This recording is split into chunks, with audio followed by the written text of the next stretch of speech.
Welcome back to The Explainer. I'm so glad you're joining us today because we're setting the stage for a deep dive into a truly fascinating and honestly completely invisible threat. We're talking about something that targets the physical infrastructure we literally rely on every single day, usually without a second thought. Yep, we're talking about the critical systems that manage our water. Okay, let's dive into this. Recent reporting indicates that possible cyber intrusions have actually targeted water and wastewater utilities in at least a dozen states across the U.S. 12.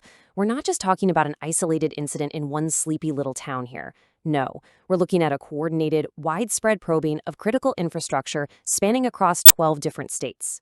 Which really begs the question, do you ever think about the software running your tap water?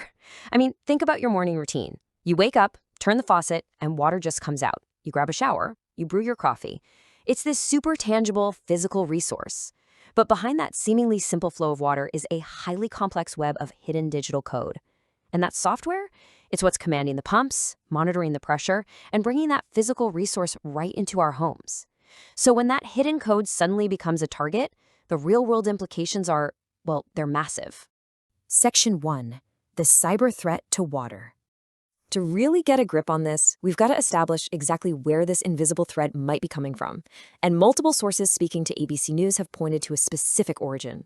Right now, Iran is the prime suspect. Now, I want to be super clear here. Their involvement has not been officially confirmed by authorities at this stage. We're looking at early intelligence and source reporting. But the current focus of the intelligence community and the ongoing investigation definitely points in that direction as the origin behind these specific cyber attacks on our infrastructure.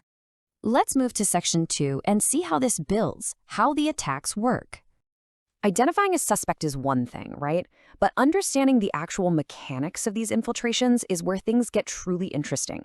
See, the crucial point to remember is that these hackers aren't out there physically breaking pipes or smashing valves with a sledgehammer.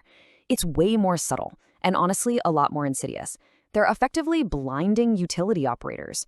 Picture this. You're sitting in a municipal control room and suddenly, boom, you are completely locked out of your own dashboard because someone somewhere else remotely changed the system passwords.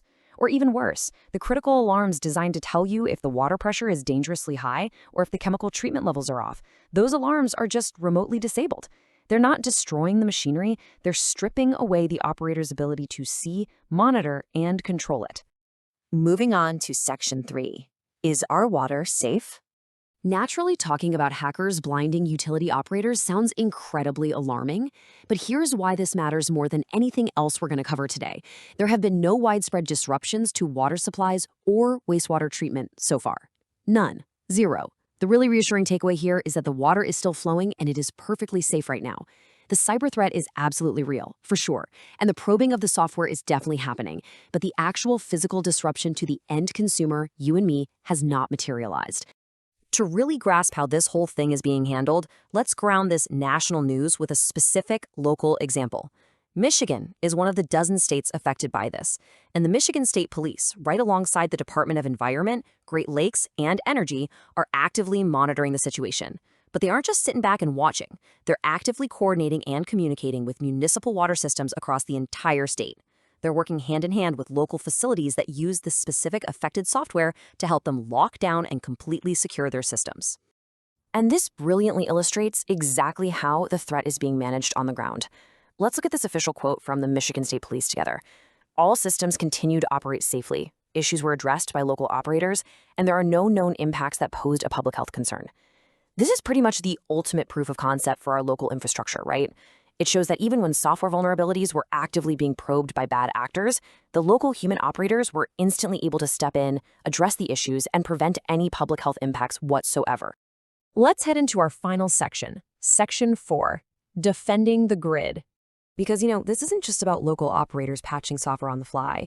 The FBI is actually leading the overarching national investigation here, and they're issuing some very specific and honestly quite surprising guidance to secure these facilities. Now, what's really interesting about this contrast is the incredible, almost ironic difference at play here. On one hand, you've got a highly sophisticated, high-tech threat. We're talking automated software compromises, complex code, state-sponsored cyber intrusions, the whole shebang. But the defense strategy? It's completely low-tech, physical disconnection and manual overrides. Literally, to protect our most vital resources from the absolute most advanced digital threats, our best defense is stepping away from the keyboard and using our physical hands. let's walk through the exact step-by-step playbook the FBI is urging utilities to use right now. Step 1. Disconnect systems from the internet where possible. Literally, just unplug the Ethernet cable. Step 2. Use systems with physical breakers. And Step 3.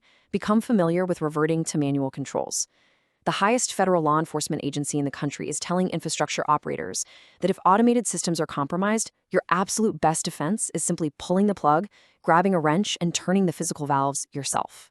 It's just a brilliant reminder of the power of manual human control. Which leaves us with this final provocative thought to wrap up today's explainer.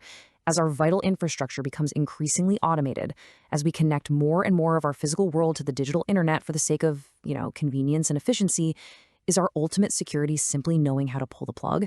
It really makes you ponder that fragile balance between high-tech convenience and the enduring, undeniable need for basic, low-tech security. Seriously, think about that the next time you turn on the tap. Thanks so much for learning with me today, and I'll catch you on the next explainer.